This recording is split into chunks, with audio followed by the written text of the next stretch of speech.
Hello friends, welcome to my channel study zone never stop learning. आज मैं आपको class 10 English from the diary of Anne Frank पढ़ाऊंगी। So let's start. From the diary of Anne Frank is an autobiography of a young Jewish girl who wrote her thoughts in a diary. At first, she felt it was an unusual experience for her to pen down all her thoughts in pen and paper. पहले उसको लगा कि उसके अपने thoughts वो pen and paper में लिख रही वो यूज़फुल है, मतलब अनयूजुअल है, उसको नहीं लिखना चाहिए, सब उसके लिए बेकार है. She believe that no one in the near future would be interested to read about a young girls past experience from her diary. उसको ये बिलीव था कि कोई भी इंटरेस्ट नहीं लेगा फ्यूचर में उस एक यंग गर्ल की पास्ट एक्सपीरियंस की डायरी पढ़ने में. However she still decided to write her thoughts in her diary and named it Kitty. पर फिर भी उसने अपने थॉट्स को उस डायरी में लिखने का सोचा और उस डायरी का नाम उसने किटी रखा. She considered her diary to be her true and loyal friend as she was lonely and had no friends to talk to. उसको ये बिलीव था कि जो उसकी वो डायरी है वो एक ट्रू और एक लॉयल फ्रेंड है, क्योंकि वो अकेली थी और उसके कोई दोस्त नहीं थे जिससे वो बात कर सके. Annie felt that her diary had more capacity to absorb thoughts than people with low patience level.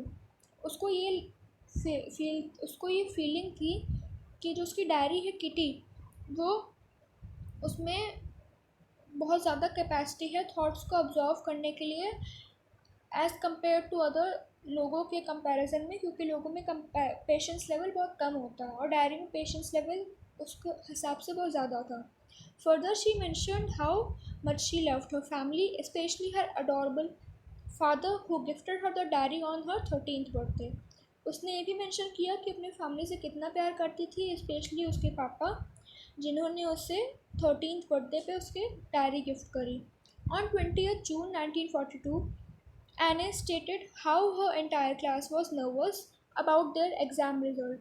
उसने स्टेट किया कि उसकी क्लास के जितने भी स्टूडेंट्स थे वो कितने नर्वस थे एग्ज़ाम्स के रिज़ल्ट पे. Although she was confident about other subjects, she wasn't quite sure about mathematics.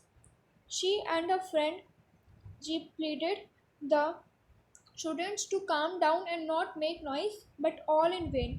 She felt that about a quarter of the class were dummies who should be kept in the same class as they did not participate in other activities.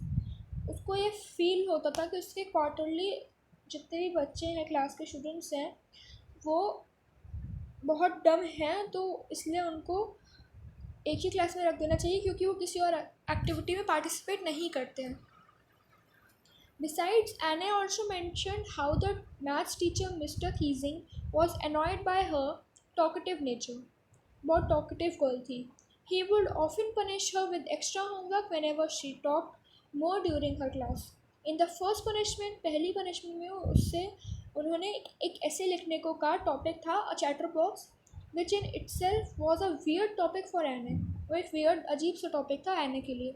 She gave a good thought about the topic and decided to present convincing arguments in her essay, justifying her points in support of talking.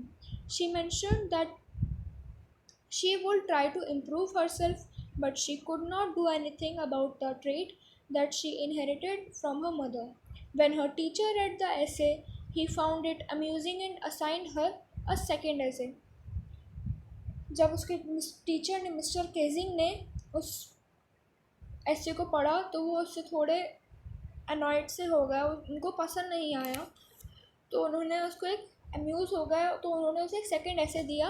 Topic था an incorrigible chatterbox for her unreformable talkative nature.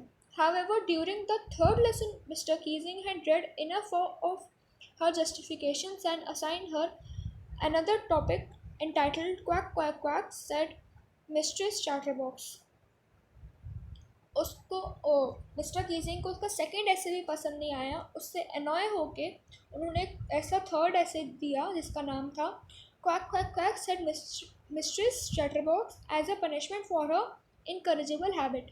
Anne almost ran out of thoughts after writing essays on similar topics previously. This time, she took the help of her friend Sane, who was good at poetry, and wrote the essay from beginning to end in satirical verse. When her teacher read the essay, he took it lightly and thoroughly enjoyed it. उन्होंने इस essay को enjoy किया. Since then, Anne was allowed to talk in the class. तब से ही एने को allow था class में बैठ के बात करने को.